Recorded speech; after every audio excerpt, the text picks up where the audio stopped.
Hello Sagittarius, thank you for joining me for your Sun or Ascendant forecast for week commencing the 30th of July. Now your instincts are often to do with being free-spirited, exploring, being adventurous. You can do that from the comfort of your home in terms of what you watch or read or play, or you can do it in terms of physical activities or actually through travel. But of course, with Mercury tracking backwards, there can be some complications, and that may be something that you want to be mindful of at this time, particularly if you're applying for a higher education course for the autumn time, for example. But also, this can be a week when you can find yourself thinking much more about your resources. And there's a great link this week between Pluto and also Jupiter, your ruler, hidden away in your 12th house, but also Neptune in your 4th house.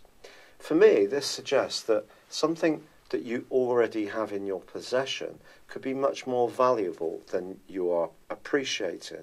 Now, this could be a talent, it could be an ability, it could be a past experience. It doesn't necessarily have to be a physical item that you may want to root out of a cellar or an attic and sell on. It may be something that you can just redeploy in a much more imaginative way, and it can delight you if this brings some kind of return.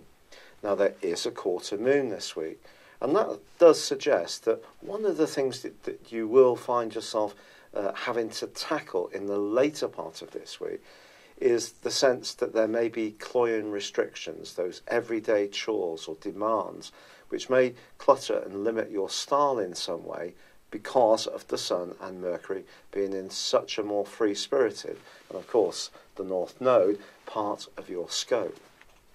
But I think it's all about balance, it's about proportion.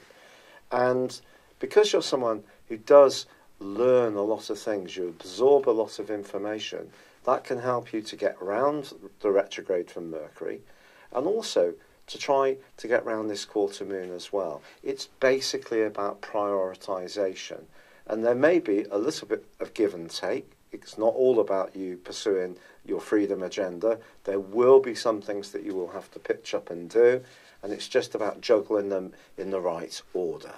It's been a real pleasure being with you. I'd love it if you would like, or comment, or subscribe to this channel if you've yet to do so. Thank you. Hello Sagittarius, thank you for joining me for your monthly forecast for July. This month begins with the Sun making its way through the part of your horoscope that's very much to do with transformation.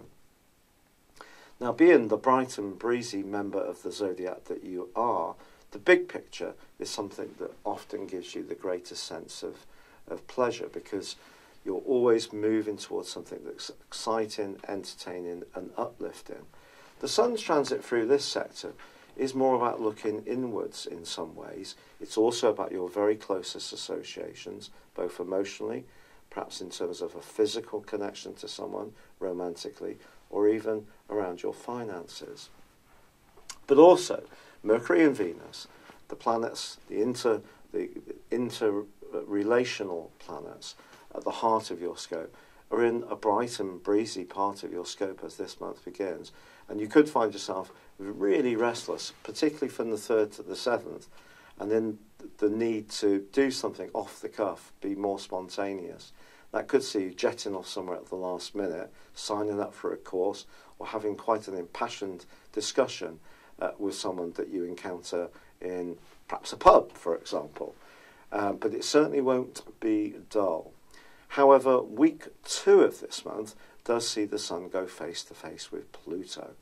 Now, this is one of the most important of all planetary aspects. Pluto is about change. It's also about power. It's seen in a kind of philosophical sense as being about the underworld. So it is about the things that we may not necessarily want to recognise about some of the darker motivations we have ourselves, but also it can be about who we get caught up with. Now, with the Sun opposite Pluto in the second week of this month, and there is a partial solar eclipse on the 13th at the heart of this month, which provides a backdrop of energy for the next 6 months. I think how you connect with others around your values, or in a physical sense around money, or around sex, or around deep commitment, is really going to be under the astral microscope for the next half year. It can also create a lot more intensity. For example, if you're in an ongoing relationship and it seems that there isn't a sense of equanimity as you see it between you and the other party, you may push to change it. And I think Mercury and Venus being in this restless sector can be part of this. Mars is also in a very opinionated part of your horoscope, so you're not going to hold back from having your say. And of course, in the middle of May, Uranus, the planet of change, moved into the part of your scope that's to do with work, health, diet, fitness, organisational issues. Now that is actually forging a brilliant angle to Saturn all through this month.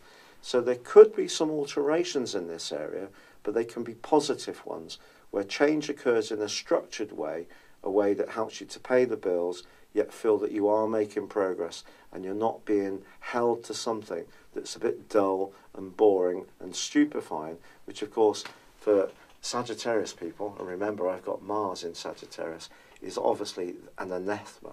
There needs to be stimulation all of the time.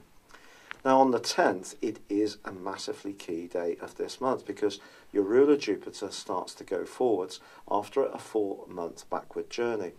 If it has felt that you've been treading water a little bit, I do feel that you're going to be really celebrating the fact that things can be progressing again. But Jupiter is still asking you, until it moves into your sign later this year, to be as aware as possible of the more spiritual, the more healing, and the more philosophical sides of your nature. Not the more obvious, out there, up front, in your face kind of issues. Things that are much more personal. And in fact, Jupiter continues to forge a beautiful angle with Neptune. So moments of meditation, relaxation, doing things like yoga, stretching, gentle walking in nature, are all things that can be very good for your soul all through this month still. But that big clash that goes on between both the Sun and also Pluto is going to really reverberate around your situation. If you're single, for example, and you're really desirous of being much more intimate with someone, the next half year can see you much more active in trying to make that happen. But Venus, the planet of love and relating, actually moves into quite a worldly location on the 10th, where it will be for the rest of the month. Now, actually forges a fantastic angle to Pluto in the last week, suggesting that you shouldn't discount the potential to meet someone through your work who can really make your pulse race quicker. This person could be quite well off, actually, or just quite well established, or perhaps knowledgeable.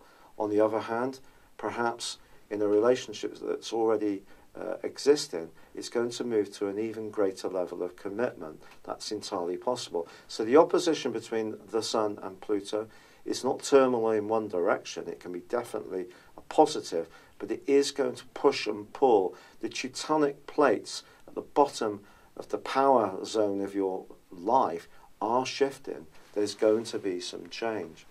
Now on the 23rd, the Sun moves into Leo, which is fab because that's your sister fire sign. So we have a triplicity, and this is really going to spark your natural Sagittarian desire to have moments of spontaneity, to do things off the cuff, to travel, to change plans at the last minute, shake things up, be a little bit more novel in your approach or innovative, or perhaps even independent, weirdly. After all that push to be up close and personal, you may decide that you need to kick back and have a little more freedom. And that's underlined by the lunar eclipse, the total lunar eclipse, which occurs on the 28th, which is in Aquarius and combining with Mars. It suggests that this desire to get this equanimity around intimacy, money, very deep love, a consciousness of your deepest motivations, it has to work for you in terms of the intellectual flow too. So discussion, conversation, There needs to be that going backwards and forwards. It can't be just all this deep stuff steaming and moving around deep inside you. There needs to be some outlets too, and that will be part of the picture in the next 6 months as well. But Mercury also goes into retrograde on the 26th. So if you are planning to do something that is more novel or travel, or you're talking about an agreement with someone, you must micromanage the whole process to try to reduce the potential that Mercury's retrograde can have on all of us to cause, obviously, mischief. It's been a real pleasure being with you, Sagittarius. I'd love it if you would like or comment on this video. If you've yet to do so, subscribe to my channel. But for now, good luck and goodbye. Hello, thank you so much for watching my video. I'd love you to join me at my Horoscope Ace app. You can find this at www.horoscope-ace.com. You can use it through Android, iOS, Apple or Facebook. Check out your ascendant or your moon sign or download your free birth chart.